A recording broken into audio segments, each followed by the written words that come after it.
болеют. Люди чихают, потому что у них что-то в носу может быть. Я видел по телевизору, что люди брали какой-то цветок и нюхали его и чихали. Наверное, им было чихать приятно.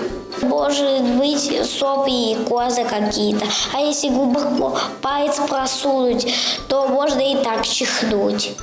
Потому что что-то в нос попадает, потом человеку это что-то щекотно, он чихает. Потому что они больные. Есть такие люди, которые болеют аллергией.